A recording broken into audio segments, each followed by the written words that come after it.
গণঅভ্যুত্থানের পর রাজনৈতিক পট পরিবর্তনের ফলে দেশের পরিস্থিতি অনেকটা শান্ত হলেও আবারও তৈরি হচ্ছে উত্তেজনা। সম্প্রতি লাইভে যুক্ত হয়ে শেখ হাসিনার বক্তব্য দেওয়াকে কেন্দ্র করে ক্ষোভ বেড়েছে অভ্যুত্থানে অংশ নেওয়া বিক্ষুব্ধ জনসাধারণের মাঝে। আর এসব ধ্বংসযজ্ঞের পেছনে আসল কাহিনী ফাঁস করলেন সোহেল তাজ। বিষয়টা নির্ঘাত অন্তর্বর্তী সরকারকে একটা মেসেজ ক্রিয়েট করা। সোজা আঙ্গুলে তো ঘি উঠছে না, সোজা আঙ্গুলে ঘি উঠছে না বলতে নির্বাচন ইস্যুতে সরকারের যে অবস্থা, স্পষ্ট যে মোহাম্মদ ইউনূসের নেতৃত্বে দেশে একটা গৃহযুদ্ধ বাঁধিয়ে দেওয়া হচ্ছে। সহযোগিতায় বিভিন্ন ভাবে এই পরিস্থিতিটা ক্রিয়েট করে আওয়ামী লীগকে পতন ঘটিয়ে ইউনূস বাংলাদেশের দখল নিয়েছে। দর্শক, ধানমন্ডি 32 ভাঙচুর নিয়ে বিস্ফোরক মন্তব্য করে বসলেন তাজউদ্দিন আহমেদের ছেলে সোহেল তাজ। সোহেল তাজের এরকম মন্তব্য নিয়ে তুলপা সৃষ্টি হয়ে পড়েছে সারা দেশে। অন্যদিকে ডক্টর ইউনূসের সামনে মহাসংকট আসতে চলেছে। এবার কঠিন বিপদের সম্মুখীন ডক্টর মোহাম্মদ ইউনূস। পরশুদিন থেকে যা ঘটতে যাচ্ছে তা নিয়ে তুলপা সৃষ্টি হয়ে পড়েছে সারা দেশে। দর্শক, এই ভিডিওটি দেখতে পারবেন। দর্শক, এছাড়াও এই ভিডিওতে অত্যন্ত গুরুত্বপূর্ণ কিছু ভিডিও ফুটেজ তুলে ধরা হয়েছে। দর্শক, আসুন না টেনে একটি লাইক দিয়ে বিস্তারিত ভিডিওটি আমরা দেখে আসি। গণঅভ্যুত্থানের পর রাজনৈতিক পট পরিবর্তনের ফলে দেশের পরিস্থিতি অনেকটা শান্ত হলেও আবারও তৈরি হচ্ছে উত্তেজনা। সম্প্রতি লাইভে যুক্ত হয়ে শেখ হাসিনার বক্তব্য দেওয়াকে কেন্দ্র করে ক্ষোভ বেড়েছে অভ্যুত্থানে অংশ নেওয়া বিক্ষুব্ধ জনসাধারণের মাঝে, যার বহিঃপ্রকাশ ঘটেছে ধানমন্ডি 32 নম্বরে। সেখানে ভাঙচুর করে গুড়িয়ে দেওয়া হয়েছে বঙ্গবন্ধু জাদুঘর, শেখ মুজিব বাসভবন সহ শেখ হাসিনার সুধা সদন। কিন্তু এবার এসব ধ্বংসযজ্ঞের পেছনে আসল কাহিনী ফাঁস করলেন সোহেল তাজ, জানাচ্ছেন সহকর্মী এসআই রাজ।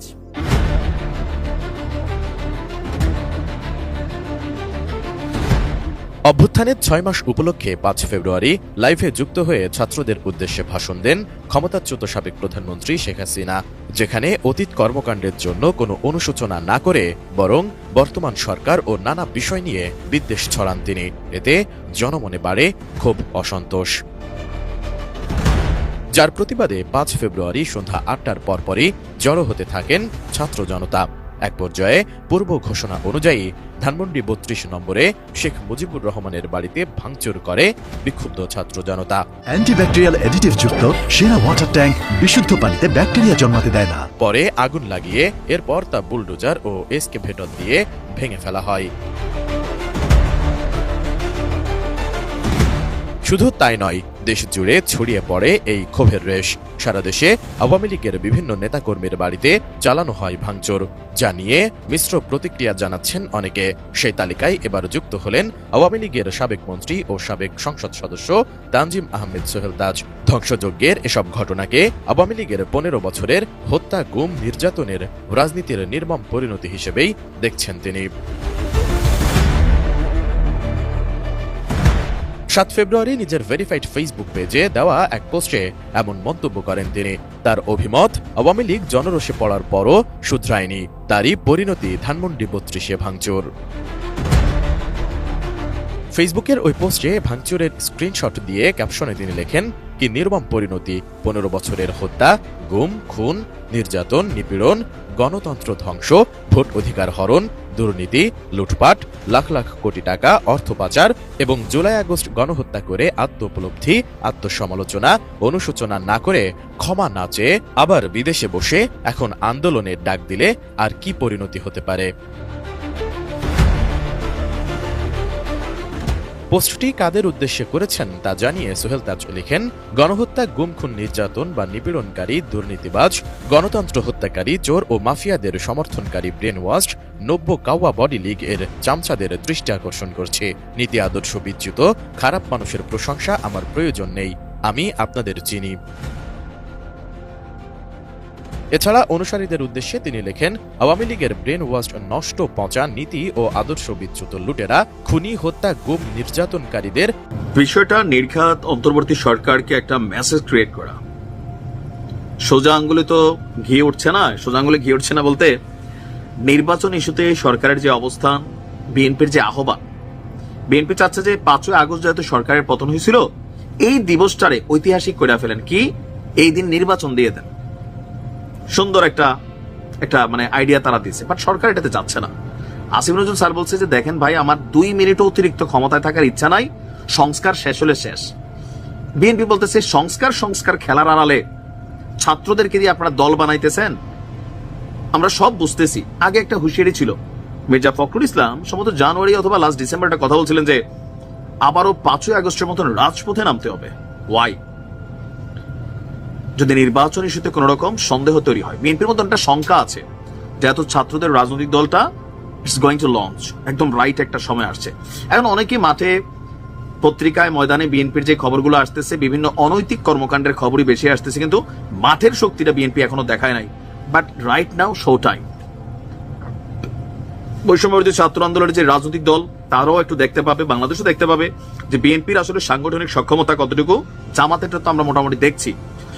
দর্শক, আগামী 11ই ফেব্রুয়ারি আপনার সারা দেশের জেলা মানে 64টি জেলা এবং মহানগরে পর্যায়ক্রমে সভা সমাবেশ করবে বিএনপি। দেশের বর্তমান পরিস্থিতি নিয়ে একটা কেন্দ্রীয় বৈঠক করেছিল আপনার বাংলাদেশ জাতীয়তাবাদী দল। সেখানে নানান ইস্যু নিয়ে আলোচনা হয়েছে। ইভেন এই যে গেল বুলডোজার ঝড়, এটা নিয়ে কিন্তু বিএনপির প্রতিক্রিয়া ছিল যে দেশে কি আসলে সরকার আছে, আইন শৃঙ্খলা বাহিনীর কি আছে, এরকম নানান প্রশ্ন কিন্তু তারাও তুলছিল।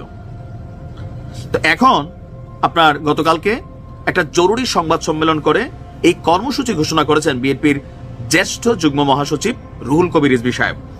তিনি বলছেন যে 10 দিনের মধ্যে মানে আগামী 10 দিন সারা বাংলাদেশে শুধু মিছিল, মিটিং, সমাবেশ দেখবেন। জেলায় জেলায় উপজেলায় প্রত্যেক ভাইয়ের সালাম, গেঞ্জি, টুপি, তারপর মানে একটা উৎসব মুখর পরিবেশ তৈরি হবে, বোঝাই যাচ্ছে। বিকজ এটা বিএনপির শো টাইম। 2 কারণে জরুরি।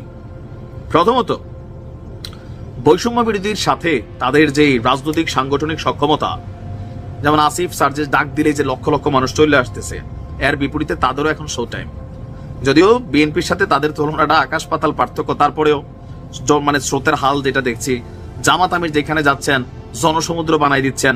এখন যেহেতু দেশে তারেক জিয়া নাই, সো একটা মূল আকর্ষণের যে কেন্দ্রবিন্দু এটা আপাতত মানে ঘাটতি আছে। বাট তারপরেও তারেক জিয়াকে ছাড়াই যদি বিএনপি একটা বড় ধরনের শোডাউন দিতে পারে, সেটা আরেকটা মেসেজ ক্রিয়েট করবে লোকাল পর্যায়ে। দর্শক, তিনি বলছেন যে আগামী 10 দিনের মধ্যে 64 জেলায় রাজনৈতিক সভা সমাবেশ করবে বিএনপি। আর জাতীয় স্থায়ী কমিটির মানে সিনিয়র সদস্যরা সহ আপনার যারা আছেন তারা এই সমাবেশগুলোতে উপস্থিত থাকবেন। যেহেতু একদম দলের সুপ্রিম লিডার যিনি আছেন বেগম খালেদা জিয়া, জনাব তারেক রহমান, তারা এই মুহূর্তে দেশে নাই। পর্যায়ক্রমে বিভাগীয় শহরগুলোতেও সভা সমাবেশ অনুষ্ঠিত হবে। 11ই ফেব্রুয়ারি থেকে শুরু হওয়া কর্মসূচি আপনার কর্মসূচির তারিখ এবং সিনিয়র নেতাদের তালিকা আজকে হয়তো আমরা জানতে পারবো। আর এই অনুষ্ঠানের মধ্যে আনটিল রমজান পর্যন্ত এটা চলবে। তো কি কি বিষয় রাখা হচ্ছে? নিত্য প্রয়োজনীয় পণ্যের মূল্য বৃদ্ধি সহনীয় পর্যায়ে রাখা, অবনতিশীল আইন শৃঙ্খলা পরিস্থিতির উন্নতি, দ্রুত গণতান্ত্রিক যাত্রাপথে উত্তরণের জন্য নির্বাচনী রোডম্যাপ ঘোষণা এবং রাষ্ট্রে পতিত ফেসিবাদের নানা চক্রান্তের অপচেষ্টার মোকাবেলার দাবিতে এই কর্মসূচিগুলো তারা করবে। তিনি বলছেন যে এখনো আওয়ামী লীগ নিয়েও তিনি বলছেন যে আপনার আওয়ামী লীগ এখনো নানানভাবে ট্রাই করতেছে। তারপর সাবেক পুলিশ প্রধান বেনজির তিনি যে আহ্বান জানিয়েছেন সেটা নিয়েও তারা প্রতিক্রিয়া জানিয়েছেন। আর বিভিন্ন জায়গায় পুলিশ সদস্যরা যে লাঞ্ছিত হচ্ছে, আইন শৃঙ্খলার অবনতি হচ্ছে, এগুলো নিয়েও তিনি এখানে ব্রিফ করছেন। এখন এই যে পরিস্থিতিটাকে কন্ট্রোল করা কতটুকু সম্ভব হবে, এটা সরকারকে স্পষ্ট চাপ ক্রিয়েট করে নির্বাচন নিয়ে। আগস্টের আগে মানে আগস্টের মধ্যেই যেন নির্বাচনটা হয়। বিএনপি কিন্তু আগে থেকে। দর্শক, ইতিমধ্যে আপনারা ভিডিওতে দেখেছেন যে ধানমন্ডি 32-এ ভাঙচুরকে নিয়ে বিস্ফোরক মন্তব্য করে বসলেন তাজউদ্দিন আহমেদের ছেলে সোহেল তাজ। সোহেল তাজের এরকম মন্তব্য নিয়ে তুলপা সৃষ্টি হয়ে পড়েছে সারা দেশে। অন্যদিকে ডক্টর মোহাম্মদ ইউনূসের সামনে মহা সংকট আসতে চলেছে। এবার কঠিন বিপদের সম্মুখীন ডক্টর মোহাম্মদ ইউনূস। দর্শক, এই সম্পূর্ণ ভিডিওটি আপনারা দেখলেন। এই ভিডিওটি সম্পর্কে আপনার মূল্যবান মতামত অবশ্যই কমেন্টে জানাবেন। আর প্রতিনিয়ত এরকম আপডেট নতুন নতুন নিউজ পেতে আমার চ্যানেলটাকে সাবস্ক্রাইব করে পাশে থাকা বেল আইকনটি বাজিয়ে দিবেন। এই মুহূর্তে বিদায় নিচ্ছি, দেখা হবে পরবর্তী কোনো ভিডিওতে। সেই পর্যন্ত ভালো থাকুন, সুস্থ থাকুন। আসসালামু আলাইকুম রহমতুল্লাহ।